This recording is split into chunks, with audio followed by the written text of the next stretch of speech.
নমস্কার, আপনারা দেখছেন আরসিটিভি সংবাদ। আমার শহর রায়গঞ্জ নিয়ে আপনাদের সাথে আমি তুহিন। শুরুতেই যে খবরের দিকে নজর রাখবো, রবিবার রায়গঞ্জ পৌরসভায় যথাযোগ্য মর্যাদায় উদযাপন করা হলো ভারতের ৭৬তম প্রজাতন্ত্র দিবস। এদিন পৌরসভা ভবনে জাতীয় পতাকা উত্তোলন এবং গান্ধী মূর্তিতে মাল্যদানের মধ্য দিয়ে পালন করা হলো দিনটি।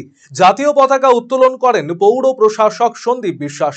এদিন অনুষ্ঠানে পৌরসভা ভবনে উপস্থিত ছিলেন পৌর প্রশাসক সন্দীপ বিশ্বাস, উপপৌর প্রশাসক অরিন্দম সরকার সহ পৌরসভার ওয়ার্ড কোঅর্ডিনেটর এবং পৌরসভার কর্মচারীরা।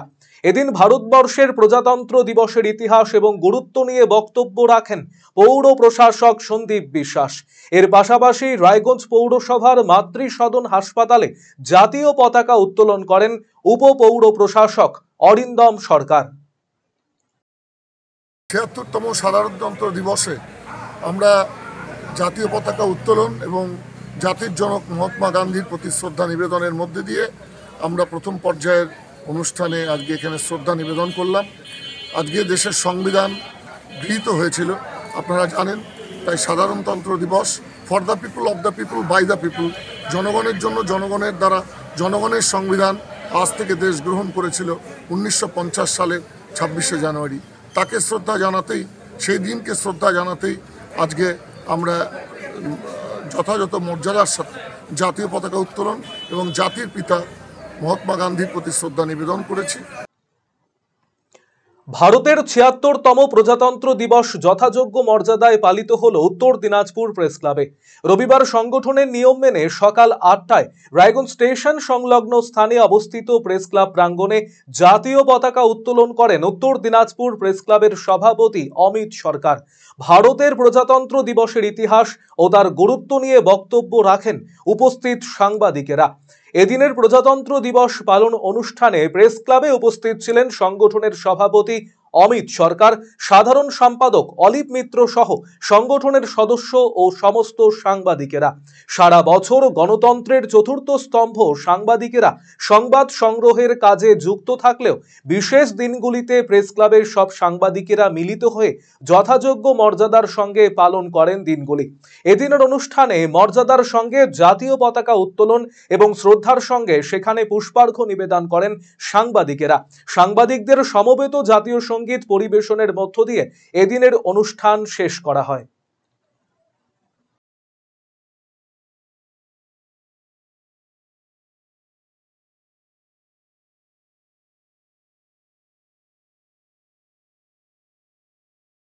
দেখুন, উত্তর দিনাজপুর প্রেস ক্লাব গঠন হওয়ার পর থেকে দীর্ঘদিন হয়ে গেছে এই সংগঠন খুব নিয়মের সাথে, নিষ্ঠার সাথে দেশের স্বাধীনতা দিবস এবং সাধারণতন্ত্র দিবস এই দুটি দিন আমরা পালন করে থাকি। আমাদের সংগঠনের বর্তমানে সভাপতি অমিত সরকার, গত কয়েক বছর ধরেই তিনি এই পতাকা তুলছেন এবং এই পতাকা তোলা পাশাপাশি জাতীয় সঙ্গীত করা এবং এই দেশের বর্তমান পরিস্থিতি নিয়ে কিছু আলোচনা করা, সাংবাদিকদের সাংগঠনিক বিষয় নিয়ে কিছু আলোচনা করা, এসবই আজকের কর্মসূচির মধ্যে ছিল। আজকে উত্তর দিনাজপুর প্রেস ক্লাবের পক্ষ থেকে সমস্ত দেশবাসীকে ৭৬তম প্রজাতন্ত্র দিবসের আন্তরিক শুভেচ্ছা জানাই। রবিবার ২৬শে জানুয়ারি ভারতবর্ষের ৭৬তম সাধারণতন্ত্র দিবস। সারা দেশ জুড়ে দিনটিকে যথাযথ মর্যাদার সাথেই পালন করা হচ্ছে। একই ছবি উত্তর দিনাজপুরের জেলা সদর রায়গঞ্জেও। উত্তর দিনাজপুর জেলা প্রশাসনের আয়োজনে প্রতি বছরের মতো এবছরও রায়গঞ্জ স্টেডিয়ামে সাধারণতন্ত্র দিবস উপলক্ষে একটি বর্ণাঢ্য অনুষ্ঠানের আয়োজন করা হয়েছে। এদিন নির্দিষ্ট সময়ে স্টেডিয়াম প্রাঙ্গণে জাতীয় পতাকা উত্তোলন করেন জেলা শাসক সুরেন্দ্র কুমার মিনা। রবিবার ২৬শে জানুয়ারি ভারতের ৭৬তম সাধারণতন্ত্র দিবস। ১৯৫০ সালের এই দিনেই ভারতীয় গণপরিষদ সংবিধান কার্যকারী হলে ভারত একটি গণতান্ত্রিক রাষ্ট্রে পরিণত হয়। সংবিধানের সহযোগিতায় এদিন একটি গণতান্ত্রিক, প্রজাতন্ত্র ও সার্বভৌম রাষ্ট্র হিসাবে গড়ে উঠেছিল ভারতবর্ষ। সে কারণে এই দিনটি প্রতিটি দেশবাসীর কাছে যথেষ্ট তাৎপর্যপূর্ণ। প্রতি বছরের মতো এবছরেও উত্তর দিনাজপুর জেলা প্রশাসনের আয়োজনে রায়গঞ্জের স্টেডিয়ামে দিনটিকে যথাযথ মর্যাদার সাথে উদযাপন করা হয়। রবিবার সকাল ৯টা নাগাদ রায়গঞ্জ স্টেডিয়ামে আনুষ্ঠানিকভাবে জাতীয় পতাকা উত্তোলন করেন জেলা শাসক সুরেন্দ্র কুমার মিনা। উপস্থিত ছিলেন পুলিশ সুপার মোহাম্মদ সানা আখতার। এছাড়াও অনুষ্ঠানে উপস্থিত ছিলেন জেলা পুলিশ ও প্রশাসনের বিভিন্ন স্তরের আধিকারিক এবং জনপ্রতিনিধিরা। এদিন জেলাশাসক সুরেন্দ্র কুমার মিনা ও পুলিশ সুপার মোহাম্মদ সানা আখতার মাঠ পরিক্রমা করেন। সকলের অভিবাদন গ্রহণ করেন তারা। পরবর্তীতে কুচকাওয়াজে অংশ নেয় জেলা আরক্ষা বাহিনী, পুলিশ বাহিনী এবং বিভিন্ন স্কুল কলেজের পড়ুয়ারা। এদিন বক্তব্য রাখতে জেলার সামগ্রিক উন্নয়নের খতিয়ান তুলে ধরেন জেলা শাসক। नमस्कार, সুপ্রভাত সবাইকে। আমরা আজকে এখানে আমাদের রায়গঞ্জ স্টেডিয়ামে আপনারা জানেন কি গণতন্ত্র দিবস রিপাবলিক ডে আমরা পালন করছি। এখানে 76th এখানে রিপাবলিক ডে পালন হচ্ছে। এখানে শুধু এখানেই নেই, पूरा भारतवर्ष और पूरी दुनियाते এই जो पावन पर्व আছে যেখানে আমাদের ঐতিহাসিক দিন কি আমরা সমস্ত ভারতবাসী আর যারা ভারতবাসী নেই তারা भी पालन করছে। কেন কি এই সংবিধান पूरी दुनिया के दिशा দেখিয়েছে। বাবা সাহেব আম্বেদকর और ওনার টিমটা এই সংবিধান जो আমাদের জন্য সবথেকে গুরুত্বপূর্ণ একটা বলা যাবে কি আমাদের এই যে প্রজাতন্ত্র আছে তার আত্মা আছে আমাদের এই সংবিধান। এখান থেকেই পুরাটা দেশ কীভাবে চলবে, প্রত্যেক মানুষ কীভাবে এই দেশকে এগিয়ে নিয়ে যাবে, প্রত্যেক মানুষের যে অধিকার থেকে শুরু কীভাবে আছে তার ওদের ডিউটিস কী আছে, এই সংবিধানের মাধ্যমেই এটা সব হচ্ছে এখানে। আর আমাদের এখানে পশ্চিমবঙ্গেতে তার ব্যতিক্রম নেই। নানা রকম ডেভেলপমেন্ট উন্নয়নমূলক কাজগুলো হচ্ছে।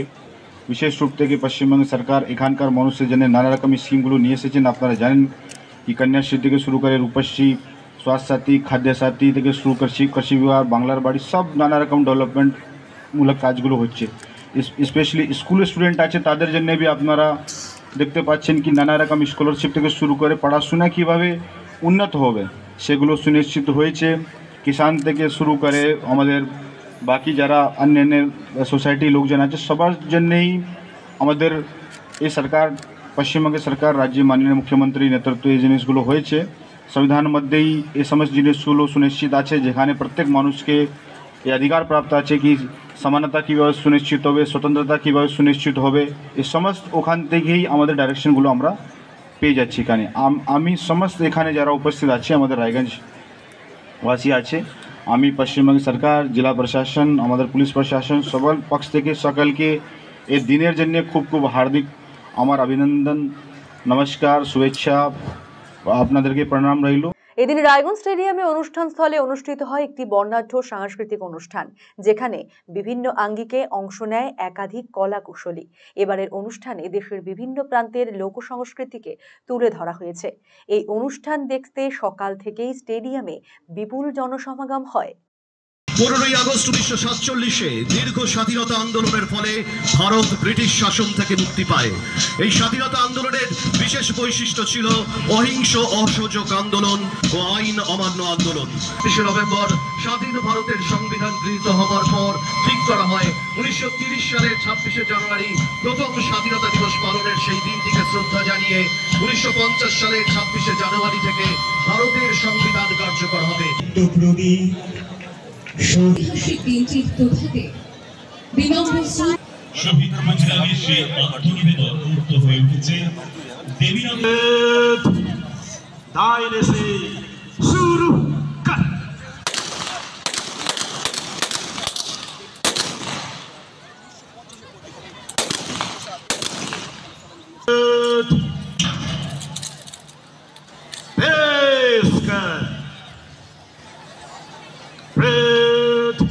दायरे से शुरू कर।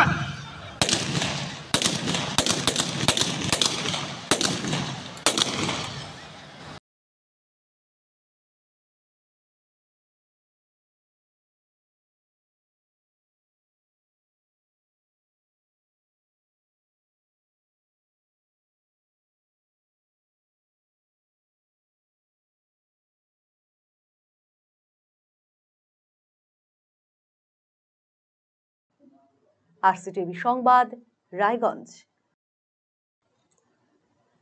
5 দিন নিখোঁজ থাকার পর পুকুর থেকে উদ্ধার হলো যুবকের পচা গলা মৃতদেহ। মৃতদেহটি উদ্ধার করার পর তা শনাক্ত করা হয়।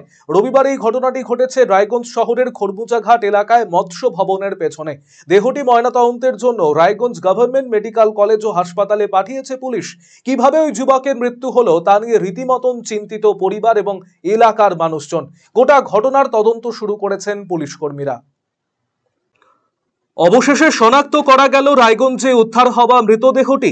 রবিবার রায়গঞ্জ শহরের খরবুজাঘাট এলাকায় মৎস্য ভবনের পেছনে একটি পুকুরে কচুরিপানার ঝোপের মধ্যে দেহটি ভাসতে দেখা যায়। এ খবর চাউর হতেই আসে রায়গঞ্জ থানার পুলিশ। তদন্ত করে পুলিশ জানতে পারে মৃতের নাম করণ হাজরা ওরফে লাল্লা। তার বয়স 28 বছর। তার বাড়ি খরমুজাঘাট এলাকায়। স্থানীয় এবং পুলিশ সূত্রে খবর 5 দিন থেকে নিখোঁজ ছিলেন ওই যুবক। পুলিশ মৃতদেহটিকে উদ্ধার করে রায়গঞ্জ মেডিকেল কলেজ ও হাসপাতালের মর্গে পাঠিয়েছে। ঘটনার তদন্ত শুরু করেছে রায়গঞ্জ থানার পুলিশ। স্থানীয় সূত্রে জানা গিয়েছে করণ হাজরা পেশায় স্লাইডিং মিস্ত্রি ছিলেন। গত 5 দিন ধরে রহস্যজনকভাবে করণ নিখোঁজ ছিলেন। রবিবার দুপুরে খরমুজাঘাট এলাকার একটি পুকুরে মৃতদেহটি দেখতে পান স্থানীয় বাসিন্দারা। মৃতদেহ উদ্ধারের খবরটি জানাজানি হতেই ছুটে আসেন বহু মানুষ। পরবর্তীতে দেহ শনাক্ত করা হয়। স্থানীয় বাসিন্দা বিজয় দাস জানিয়েছেন, 5 দিন ধরে নিখোঁজ ছিলেন করণ হাজরা। পুলিশে মিসিং ডায়েরিও করা হয়েছিল। রবিবার পুকুরের মধ্যে তার পচা গলা মৃতদেহ উদ্ধার হয়েছে। করণের কোনো শত্রু ছিল বলে মনে হয় না। কি কারণে তার মৃত্যু হলো পুলিশ তদন্ত করে বের করুক বলে জানিয়েছেন তিনি। মঙ্গলবার দিন থেকে শুনেছিলাম যে ওই করণ হাজরা নামে একটা ছেলে, 28 বছরের ছেলে, তাকে খুঁজে পাওয়া যাচ্ছিল না। তো ওনার ফ্যামিলিরা আমাদের সাথে ওয়ার্ড অফিসে যোগাযোগ করে। আমরা সকলে মিলে থানাতে একটা মিসিং ডায়েরি দিই। তার মাঝেও আমাদের পুলিশ প্রশাসনের সাথে কথা হয়েছে, আলোচনা হয়েছে। তো ওনারাও বলছে যথেষ্ট চেষ্টা করছি খোঁজার। তো আমরা ইতিমধ্যে একটা নিউজও দিয়েছিলাম যে উনি মিসিং বলে সোশ্যাল মিডিয়া। তো আজকে তো এই হঠাৎ এই ঘটনা শুনতে পেলাম যে ওকে এই কচুরিপানা ডোবাতে পারবে। আমার এখান থেকে লোকাল একজন ফোন করলেন, ঝন্টু নামে, যে দাদা এখানে এরকম এরকম ঘটনা। তৎক্ষণাৎ আমি থানাতে আমরা এসে তো দেখলাম উপরে ওর জুতোর আর টুপিটা রয়েছে, আর জলের মধ্যে একটা চুল দেখা যাচ্ছিল। তো পরে তো পুলিশ এসে সেটাকে তুলে ধরলেন। না, শরীর তো মানে একদম ক্ষত বিক্ষত হয়ে গেছে, গলে পচে। ওর তো মানে পরিবেশের সাথে কারোর সাথে কোনো গন্ডগোল কোনোদিন আমরা দেখিনি। ওর যে কোনো শত্রু হবে বলে আমাদের মনেও হচ্ছে না। কিন্তু তাও এই সাইডে ও কি করতে আসবে এটা নিয়েও একটা সংখ্যা রয়ে যাচ্ছে আমাদের। অপর এক স্থানীয় বাসিন্দা গুড্ডু রায় জানিয়েছেন, কচুরিপানার আড়ালে দেহটি দেখতে পেয়েছেন স্থানীয়রাই। এই ঝোপঝাড়ের মাঝে তিনি কি করতে এসেছিলেন তা নিয়ে প্রশ্নচিহ্ন দেখা দিয়েছে। কিভাবে তার মৃত্যু হলো তা নিয়ে চিন্তিত সকলেই। মনে হচ্ছে ও তো ওইদিকেই থাকতো, কাজকর্ম করতো ছেলেটা, ওইদিকেই কাজেই ব্যস্ত থাকতো। ও তো কোনো শত্রুতা তো কেউ ছিল না। ভালো, ও হচ্ছে তোমার হচ্ছে গ্রিলের কাজ করতো, স্লাইডিং এর। হ্যাঁ, স্লাইডিং এর কাজ করতো। সেটাই তো, এত দূরে ও কি করতে আসবে, এটাই হচ্ছে। এখানে ঝোপ জঙ্গল। এত দূরে ও তো এখানে আসে না, আর বাড়ির এখানে। চিন্তিত। আরসিটিভি সংবাদ, রায়গঞ্জ। রবিবার 26শে জানুয়ারি গোটা দেশেই উদযাপিত হল ৭৬তম সাধারণতন্ত্র দিবস। সরকারি বেসরকারি সমস্ত ক্ষেত্রেই মর্যাদা সহকারে দিনটিকে উদযাপন করা হয়। এদিন সকালে রায়গঞ্জ শহরের বিধাননগর স্পোর্টিং ক্লাবের পক্ষ থেকে সাধারণতন্ত্র দিবস উদযাপন করা হলো। ক্লাবের সদস্যরা জাতীয় পতাকা উত্তোলনের পাশাপাশি দেশমাতৃকার বীর সন্তানদের শ্রদ্ধা নিবেদন করেন। উপস্থিত ছিলেন টুলু দাস, গৌতম দাস, সুরহিত দাস, সিদ্ধার্থ শঙ্কর বোস, বিবেক দাস সহ অন্যান্যরা। 26শে জানুয়ারি প্রজাতন্ত্র দিবসের দিনে সামাজিক কর্মসূচি গ্রহণ করল রায়গঞ্জ মার্চেন্ট অ্যাসোসিয়েশন এবং ওরিয়েন্ট চ্যারিটেবল সোসাইটি। রবিবার এই দুই সংস্থার পক্ষ থেকে সংবাদপত্র হকারদের জন্য শীতবস্ত্র বিতরণ কর্মসূচির আয়োজন করা হয়। এই কর্মসূচিতে উপস্থিত ছিলেন রায়গঞ্জ মার্চেন্টস অ্যাসোসিয়েশনের সাধারণ সম্পাদক অতনুবন্ধু লাহিড়ী, সভাপতি doctor Shantanu Das, Orient charitable সোসাইটির কর্ণধার বিপ্লব ঘোষ সহ অন্যান্যরা। ওরিয়েন্ট চ্যারিটেবল সোসাইটির কর্ণধার বিপ্লব ঘোষ জানিয়েছেন, রায়গঞ্জ মার্চেন্টস অ্যাসোসিয়েশন এবং ওরিয়েন্ট চ্যারিটেবল সোসাইটির যৌথ উদ্যোগে সংবাদপত্র হকারদের শীতবস্ত্র বিতরণ করা হলো। গত 4-5 দিন ধরে শীতের যা প্রকোপ পড়েছে তাতে চরম সমস্যায় পড়েছেন এই হকাররা। ভোর থেকে রুজি রোজগারের জন্য রাস্তায় নামতে হয় তাদের, তাই তাদেরকে শীতবস্ত্র প্রদানের উদ্যোগ গ্রহণ করা হয়। এদিন প্রায় 62 জন হকারের হাতে শীতবস্ত্র তুলে দেওয়া হলো।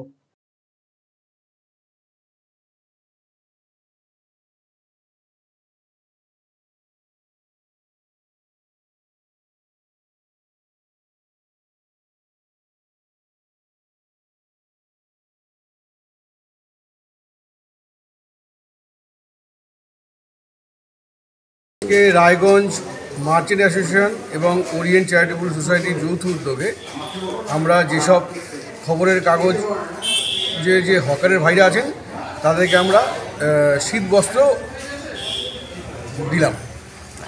আসলে এই যে আজকে এই এখন গত 3-4 দিন ধরে যে এরকম শীতের যে প্রভাব, সেই শীতের প্রভাবটা আমরা যতটা ফিল করি তার থেকে অনেক বেশি ফেস করতে হয় আমাদের এই পেপার হকার ভাইদের। তারা একদম সেই ভোর থাকতেই তারা তাদের কাজটা শুরু করে।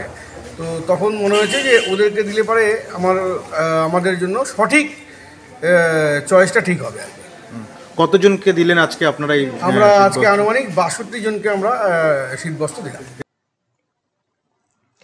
মুখ্যমন্ত্রীর ঘোষণার পর রায়গঞ্জের কুলিক বনাঞ্চলে বিনামূল্যে প্রবেশ করতে পারছেন সাধারণ পর্যটকেরা, যাকে ঘিরে ক্রমশই পর্যটকদের সংখ্যা বাড়ছে কুলিক বনাঞ্চলে। রবিবার সাধারণতন্ত্র দিবসে কুলিক বনাঞ্চলে ঢল নামে মানুষের। এন্ট্রি ফ্রি হয়ে যাওয়ায় সকলেই বেশ আনন্দিত। হ্যাঁ, এখনকার এক্সপিরিয়েন্সটা ভালো। আমি এর আগেও এসেছিলাম, তখন টিকিটের প্রাইস 40 টাকা ছিল, পরে বেড়ে গিয়েছিল। তখন আমাদের খুব কষ্ট হয়েছিল যে আসতে পারবো না। এখন ফ্রি হওয়ার ধরুন খুব ভালো লাগছে। আজকে এসেছি আমরা এই খবর শুনে, খুব ভালোই লাগছে এখানে। না, এটা তো খুব আনন্দের কথা। আমরা ভেবেছিলাম কি হয়তো আমাদের 120 টাকা করে লাগবে, আমাদের হয়তো 500 টাকা হয়তো টিকিটের পয়সা লাগবে, সেটা কিন্তু এখন লাগেনি। তাতে আমরা খুব খুশি আছি। গত 22শে জানুয়ারি আলিপুরদুয়ারের প্রশাসনিক বৈঠক থেকে বন দপ্তরের অধীনস্থ বনাঞ্চলগুলিতে পর্যটকদের জন্য বিনামূল্যে প্রবেশের কথা ঘোষণা করেন মুখ্যমন্ত্রী মমতা বন্দ্যোপাধ্যায়। আর তার প্রভাব পড়ে রায়গঞ্জে অবস্থিত এশিয়া মহাদেশের দ্বিতীয় বৃহত্তম পক্ষী নিবাস কুলিক বনাঞ্চলেও।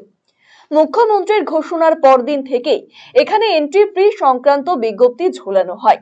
এতদিন যেখানে কুলিক বনাঞ্চলে প্রবেশের জন্য মাথাপিছু 120 টাকা করে টিকিট ধার্য করা ছিল, এখানে বর্তমানে একেবারে বিনামূল্যে বনাঞ্চলে প্রবেশ করতে পারছেন সাধারণ মানুষজন, যাকে ঘিরে বেজায় খুশি পর্যটকেরা। দলে দলে পর্যটক আসছেন কুলিক বনাঞ্চলে। রবিবার 26শে জানুয়ারি সাধারণতন্ত্র দিবসের দিন এই ছবি ধরা পড়ল আমাদের ক্যামেরায়। এদিন প্রচুর মানুষ কুলিক বনাঞ্চলে ঘুরতে আসেন। স্থানীয় এবং বহিরাগত পর্যটকদের আগমনে কুলিক বনাঞ্চল পরিপূর্ণ হয়ে ওঠে। আমরা কথা বলেছিলাম পর্যটকদের সাথে। হরিরামপুর থেকে আগত পঙ্কজ বর্মন নামের এক পর্যটক বলেন, এখানে এসে খুবই ভালো লাগছে। আগে এই বনাঞ্চলে এসেছেন তিনি। এক সময় মাথাপিছু 40 টাকা টিকিট ধার্য ছিল, পরে তা বহুগুণ বেড়ে যায়, কিন্তু বর্তমানে টিকিট ফ্রি হয়ে যাওয়ায় খুব ভালো লাগছে। হ্যাঁ, এখনকার এক্সপিরিয়েন্সটা ভালো। আমি এর আগেও এসেছিলাম, তখন টিকিটের প্রাইস 40 টাকা ছিল, পরে বেড়ে গিয়েছিল। তখন আমাদের খুব কষ্ট হয়েছিল যে আসতে পারবো না। এখন ফ্রি হওয়ার ধরুন খুব ভালো লাগছে। আজকে এসেছি আমরা এই খবর শুনে। হ্যাঁ, আজকে তুলনামূলক ভিড়টা বেশি। কি বলবেন মাননীয় মুখ্যমন্ত্রীকে? মাননীয় মুখ্যমন্ত্রীকে বলবো যে এই ব্যবস্থার জন্য ধন্যবাদ জানাই, এবং ভবিষ্যতে আরও এর উন্নতি ঘটবে, লোকের দৃষ্টি আকর্ষণ করবে এই জায়গাটা। কি কি দেখলেন আর কি কি থাকলে আরও ভালো লাগতো? পাখি, খরগোশ, অ্যাকোয়ারিয়াম এগুলো দেখলাম। আশা করি আরও অনেক কিছু থাকবে এবং অন্যান্য ব্যবস্থা করে দেবেন। এখানে রাস্তাগুলো আর একটু ভালো থাকা উচিত, ওইদিকে একটু জঙ্গলগুলো পরিষ্কার থাকলে আরও ভালো লাগতো। পূজা সরকার নামের এক পর্যটক বলেন, এখানে এসে পাখি, খরগোশ, অ্যাকোয়ারিয়াম দেখতে পেলেন, খুবই ভালো লাগছে তার। ফ্রিতে বনাঞ্চলে প্রবেশ করতে পেরে আরো বেশি খুশি তিনি। এই খরগোশ দেখলাম, পাখি দেখলাম, অ্যাকোয়ারিয়াম দেখলাম আমরা সব এখানে। কেমন লাগছে এখানে এসে? লাগছে এখানে এসে। ফ্রিতে হয়ে আরও বেশি ভালো লাগছে যে এই সময় আমরা টিকিট দিয়ে দেখতে পেয়েছিলাম, সেই জায়গাতে আমরা এখন ফ্রিতে দেখতে পাচ্ছি। এই জায়গায় আমাদের খুব সুবিধা হচ্ছে, আমরা বিনোদন পাচ্ছি, দেখেও ভালো লাগছে। তাতে আমাদের অনেক সুবিধা হয়েছে, যারা আমরা ফান্ড দিয়ে আসতে পারছি না তারা আমরা ফ্রিতে এখন আসতে পারছি, দেখতে পাচ্ছি, কিছু জিনিস জানতে পারছি, শিখতে পারছি। তো এটা করাটা উচিত, ঠিকই হয়েছে, আমাদের পক্ষে সবার সুবিধাজনক হয়েছে। ছাত্রীদের হিসাবে আমাদের খুবই ভালো হয়েছে। কি বলবেন মুখ্যমন্ত্রীকে? বলবো আপনি খুব ভালো করেছেন, আর ভবিষ্যতে আরো ভালো করুন, ভালো দিকে এগিয়ে যান। কালিয়াচক থেকে আগত মোহাম্মদ নাসিম নওয়াজ নামের এক পর্যটক বলেন, কুলিক বনাঞ্চলে এসে খুব ভালো লাগছে। মুখ্যমন্ত্রীর ঘোষণায় তিনি খুব খুশি। প্রথমে ভেবেছিলেন 120 টাকা করে টিকিট লাগবে, এসে শুনলেন ফ্রিতে প্রবেশ করা যাবে। খুব ভালোই লাগছে এখানে। আচ্ছা, বলছি আগে তো এখানে ঢুকতে 120 টাকা লাগতো আর কি প্রবেশ মূল্য, এখন সেটা মাননীয় মুখ্যমন্ত্রী মুকুব করে দিয়েছেন। কি বলবেন, কেমন কি আছে? না, এটা তো খুব আনন্দের কথা। আমরা ভেবেছিলাম কি হয়তো আমাদের 120 টাকা করে লাগবে, আমাদের হয়তো 500 টাকা হয়তো টিকিটের পয়সা লাগবে, সেটা কিন্তু এখন লাগেনি। তাতে জন্য আমরা খুব খুশি আছি, এটা যেন সবসময় চলতে থাকে। আর এখানে আমরা ঘুরলাম, বেশ ভালো লাগলো আমাদের। কি কি দেখলেন?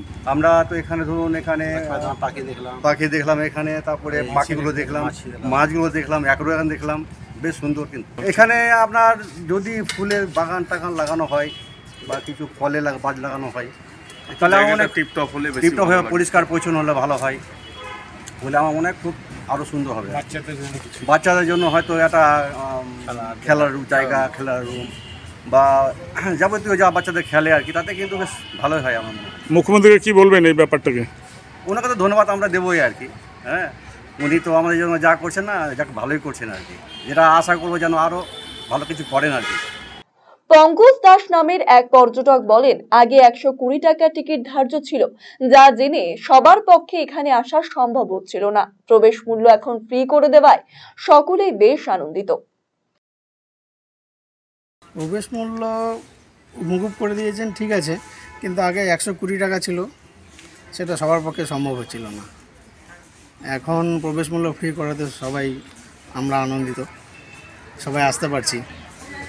কিন্তু এটা এদিকে দেখতে হবে যাতে ভেতরে যাতে নোংরা যাতে না হয়, সেদিকে আমাদেরকে লক্ষ্য রাখতে হবে। এমনি সবাই আসছে আজকে, প্রচুর ভিড়। কেমন লাগছে ঘুরে, কি কি দেখলেন? ঘুরে তো দেখলাম ওদিকে অ্যাকোয়ারিয়াম আছে, নীলগাই আছে, নানা রকম পাখি আছে, আমাদের খরগোশ আছে এখানে। কি বলবেন মুখ্যমন্ত্রীকে? হ্যাঁ, মুখ্যমন্ত্রীকে ধন্যবাদ জানাই এর জন্য। আরসিটিভি সংবাদ, রায়গঞ্জ। আমার শহর রায়গঞ্জ এখনকার মতো এ পর্যন্তই। পরবর্তী খবরের জন্য নজর রাখুন শুধুমাত্র আরসিটিভির সংবাদে। নমস্কার।